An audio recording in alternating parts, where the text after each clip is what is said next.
I'm here with Eric from Mountain State Overland, and behind us we have a very special truck. This is the first full-size ModCAP 2-sleeper in the States, maybe in the world, because they don't have these in South Africa to even test fit them. So Eric, can you tell us about it? Yeah, super excited. This was one of the last pieces in the major truck build that my wife and I are doing. So we're actually filming a series on Mountain State Overland's channel where she and I are building this together. So we did the suspension, the armor, and everything, and she's also learning how to use tools, which is kind of exciting. But she obviously couldn't make it this weekend when we installed the camper with a bunch of guys from OK and Mountain State. It feels really good to have a camper again. My Tacoma that I built over the last several years, we hydrolocked the engine and had to start over with a new build. So we decided to upgrade to a 2021 Toyota Tundra with, and it only had about 16,000 miles, which is pretty awesome. So it's the greatest platform, V8, 5.7 to build from.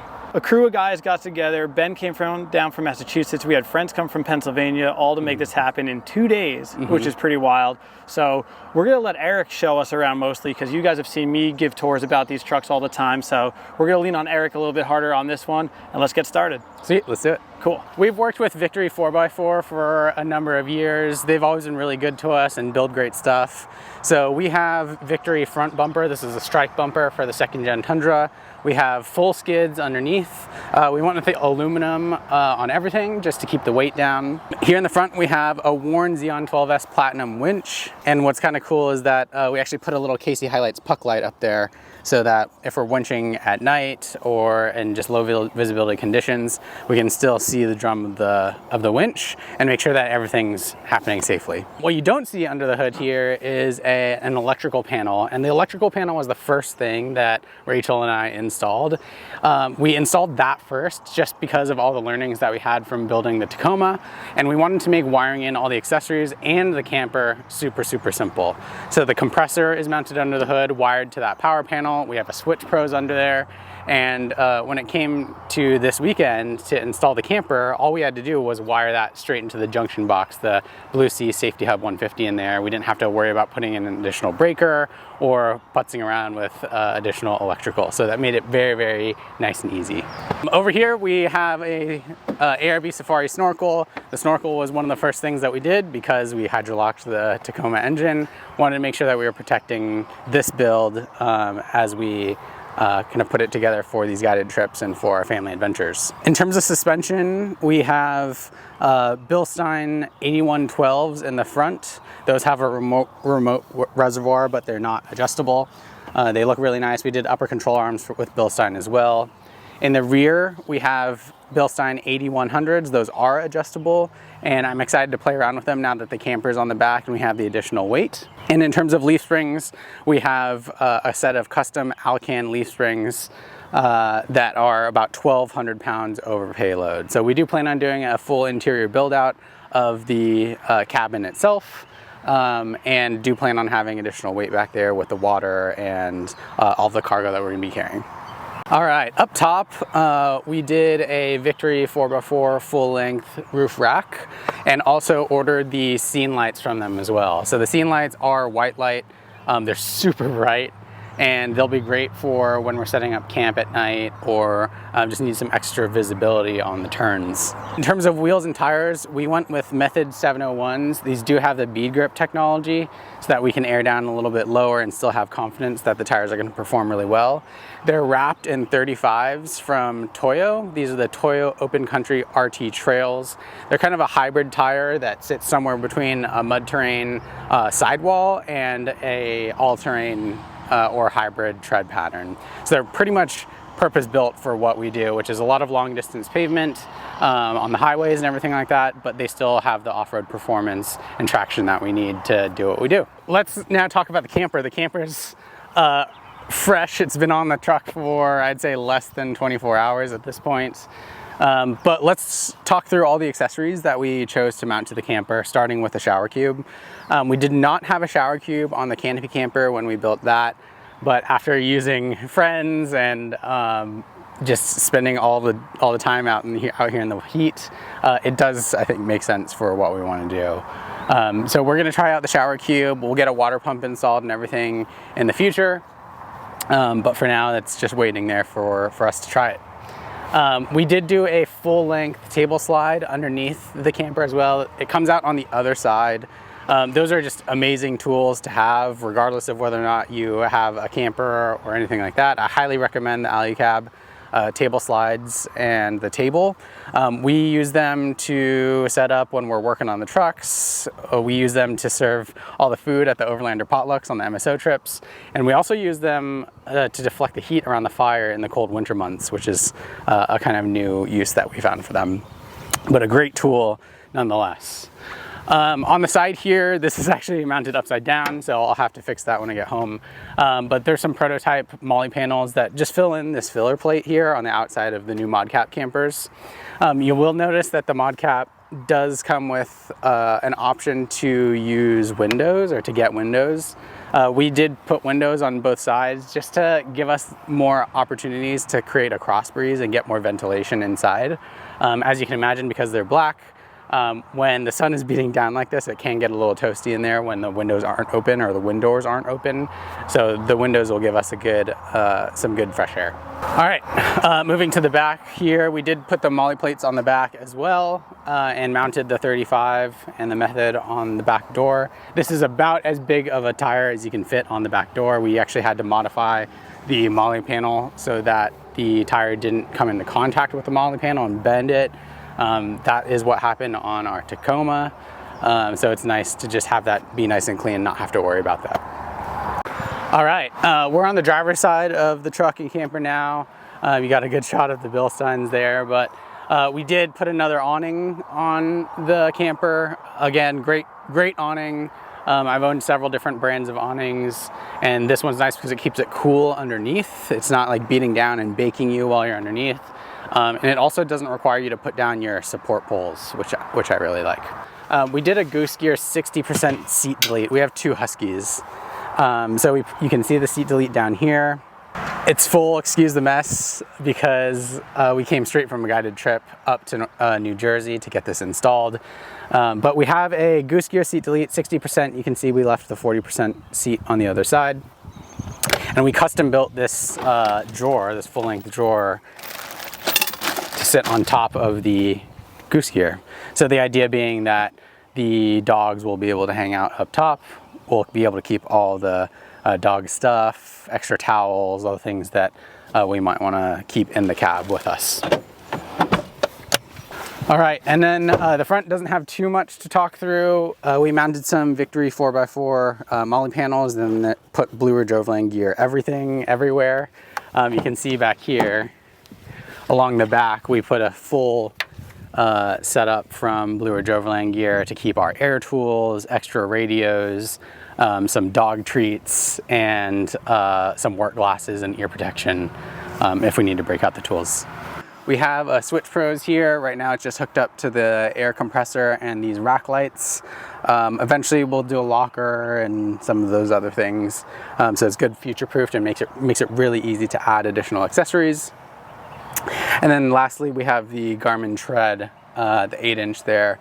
I've been using that for about 2 weeks. This was the first guided trip that we used that on, and I really like it. So we are at the back of the camper now, and one of the awesome things about the ModCAP is all the accessories that came from the canopy camper or even the Alu-Cabin are all interchangeable into the new ModCAP. The install back here is really amazing. AJ from GP Factor did a great job not only doing the electrical, but also modifying this back panel here.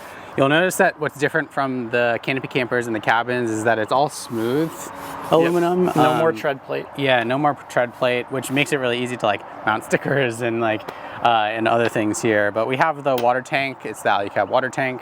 And then this is shore power that goes right into the Red Vision system. The GP Factor table is a pretty standard and useful tool that we put on a lot of these trucks. You can remove the cutting board, which is really, really nice for especially when we're doing our Overlander potlucks on the trips. Yep. Just walking around with a charcuterie board or cutting a steak on top and walking it around and having people grab it. And then the stainless steel here is a nice working surface.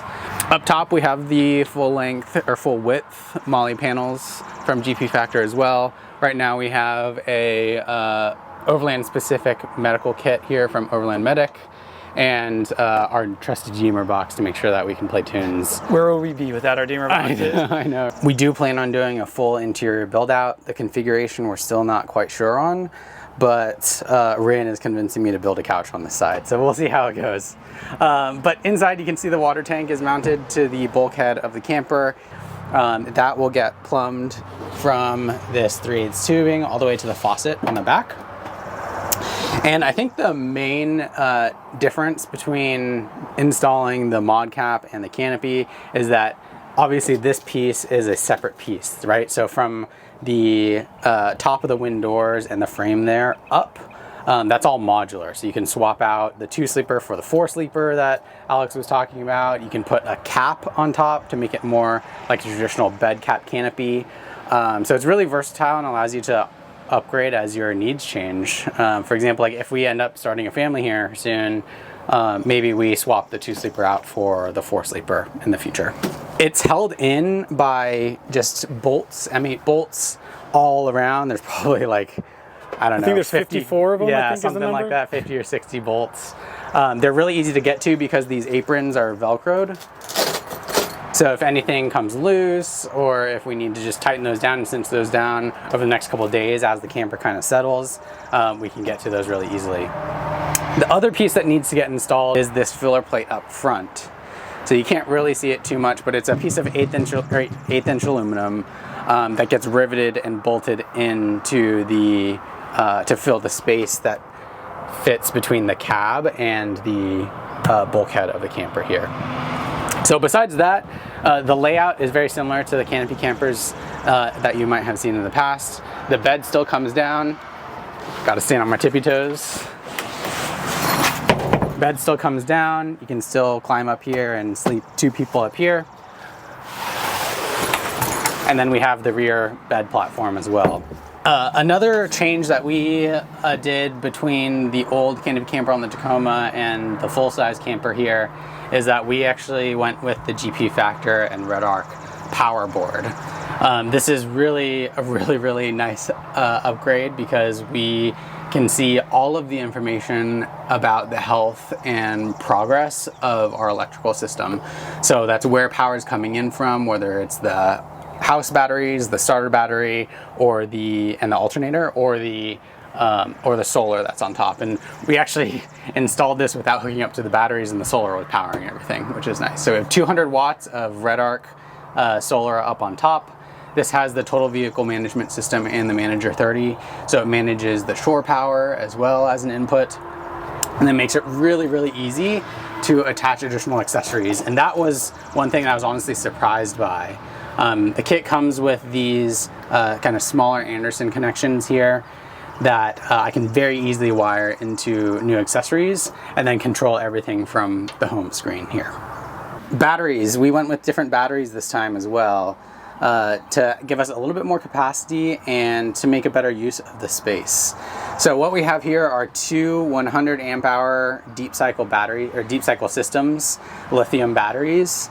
They're stacked in here, bolted together using the factory brackets, and then AJ did a really clean install with some rib nuts and brackets that he then strapped the batteries to. So this is like not going anywhere. There's no play in that whatsoever.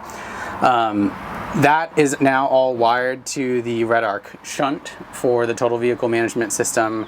Again, AJ made great use of some of these brackets made by GP Factor to make sure that the install is super clean. So what we'll end up doing is basically putting a panel here that will allow us to access all of this stuff, but you can see it's pressed up against the bulkhead of the camper pretty darn well compared to like a standard car battery size, like the battery that I have at home. That's a Battleborn battery. That would stick out another maybe like 4 or 5 inches into the bed space. And the whole reason why we went to the full size and went with the ModCAP here is to have a little bit more space in the bed of the truck. When it was me and Rachel and our 2 dogs trying to get changed and get ready for bed in the canopy camper on the Tacoma, it was just a little tight. So we're gonna make better use of this space, plan it out a little bit better to make sure that it's meeting the needs of what we want and how we want to travel. but still gives us the storage to be able to access all the gear and equipment that we need for our guided trips in West Virginia. All right, so that's going to be a wrap for the tour of Eric's brand new build, the first ever in the world ModCAP full-size 2-sleeper. What is your plan for this thing? What's next? Yeah, so we're going to continue to build this, my wife and I, Rachel, and film it all and put it on the Mountain State channel. But the idea is just being that we are teaching her how to use tools, teaching her the systems of the truck so that she really kind of has the same understanding that I do of how to use it, what the different equipment's for. And it's been a really fun process, honestly. So we have several more episodes to do there, one for the interior build out, one for the rear kind of like storage system you saw in the seat deletes. And then we'll do a full in-depth walk around once everything's built and we have a guiding season under our belt. So we've been tent camping, just ground tent camping for the last year on these guided trips. So it'll be nice to have a camper back again. Get off the ground and back in the camper. Yeah, and really just make it super easy for us to manage these trips in an effective way, right? I can now sleep in a little bit more and don't have to worry about like rolling up a tent and a mattress and all that kind of stuff. Well, we appreciate you coming back up here to build this thing. We're excited to see where you take it. It sounds like he's leaving for Colorado in just a few days. So this thing's, like we were saying, 24 hours built and now straight across the country for its first maiden voyage. Eric, it's awesome to see what you guys are doing. If you haven't yet, get caught up on Eric and Rachel's build series. It's awesome to watch, and keep an eye out for this thing. Check out one of Mountain State's guided trips if you're fresh to the overland world. It's the best way to dive head in and really catch the bug of this overlanding stuff. Sweet. So yeah, if you have a chance, like this video, subscribe if you haven't, and we'll see you on the next one.